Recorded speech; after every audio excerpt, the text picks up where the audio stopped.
English में क्या कहते हैं बच्चों? सडनली, अचानक। नमस्कार, मैं अनुरूपा, आप सभी को मेरी YouTube channel start kids academy में सभी का स्वागत करती हूँ। आज बच्चों कुछ नया सीखने की कोशिश करते हैं। ना कोई मात्रा करेंगे, ना कोई वर्ण करेंगे, इसके अलावा कुछ करेंगे। तो इसके अलावा बच्चों क्या करेंगे हम? आज हम जो करने जा रहे हैं वो है हिंदी से इंग्लिश सीखना।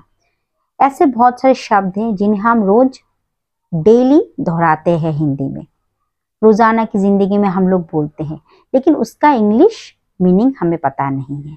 तो उस इंग्लिश मीनिंग के बारे में आज हम सीखेंगे।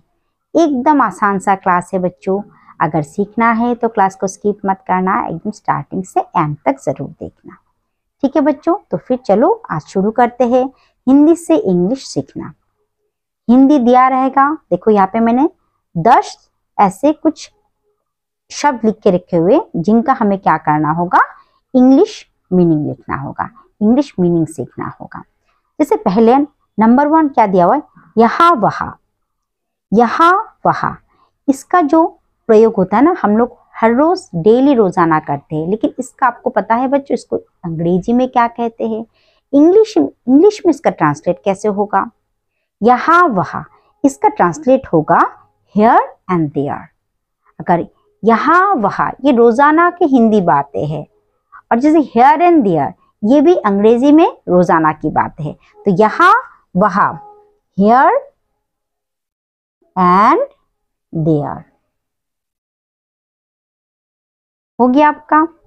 फिर देखो दूसरा नंबर क्या दिया? बार बार। बार बार यानी कि कुछ चीज को रिपीट करना, ठीक है? तो रिपीट करना यानी कि again and again, again and again, बार बार, अगेन एंड अगेन। 3 नंबर क्या है? कभी कभी। कभी कभी ये रोजमर्रा की बातें हैं बच्चों, हम लोग बोलते कभी कभी करना चाहिए, कभी कभी ऐसे बोलते हैं ना सेंटेंस में। तो उसे अंग्रेजी में क्या कहते हैं? कभी कभी, of and on, of and on. 4 number क्या दिया? हमेशा की तरह। हमेशा की तरह जो हर रोज होता है, as usual, as usual. 5 number के अंदर अचानक से, जो झट से हो जाए, पता नहीं होता है बच्चों, जो हो जाता है ना, उसे क्या कहते हैं? सडनली। इंग्लिश में क्या कहते हैं बच्चों? सडनली, अचानक से होना, सडनली। 6 नंबर क्या है? हाल ही में। हाल ही में, इसे भी हम लोग रोजमर्रा की जिंदगी में कहते हैं बच्चों। तो उसका इंग्लिश ट्रांसलेशन क्या होगा? हाल ही में, रिसेंटली, रिसेंटली। 7 नंबर क्या दिया हुआ? फौरन, अभी। फौरन और अभी का मतलब एक ही है, कोई अलग अलग नहीं है। फौरन, अभी। तो फौरन और अभी का जो इंग्लिश मीनिंग होगा, इंग्लिश ट्रांसलेशन होगा, वो क्या होगा? वो होगा आपका स्ट्रेट वे, स्ट्रेट वे। उसी समय। 8 नंबर क्या था? उसी समय। उसी समय ये होना था, उसी समय आपको करना था। तो इस टाइप का भी हम लोग शब्द बोलते हैं ना। तो उसी समय का इंग्लिश ट्रांसलेशन क्या? Then and there, then and there.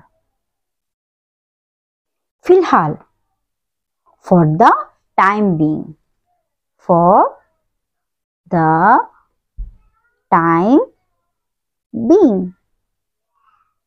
फिलहाल, फॉर द टाइम बीइंग। फिर क्या दिया हुआ है? पहली नजर में। पहली नजर में, कभी कभी आप लोग बाजार जाते हो ना बच्चों, पहली नजर में कोई ड्रेस आपको पसंद आ जाता है, तो उसे कहते हैं पहली नजर में। तो उसे क्या कहते हैं बच्चों? अंग्रेजी में ट्रांसलेशन क्या होगा? At first sight, at first sight.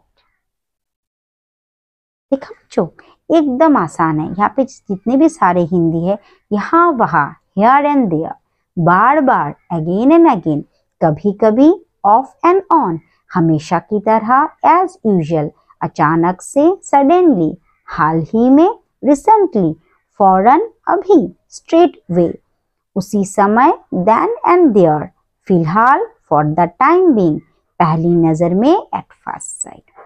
एकदम आसान है बच्चों। यहाँ पे जितने भी सारे शब्द दिए हुए ये हम लोग रोजाना की जिंदगी में यूज करते हैं।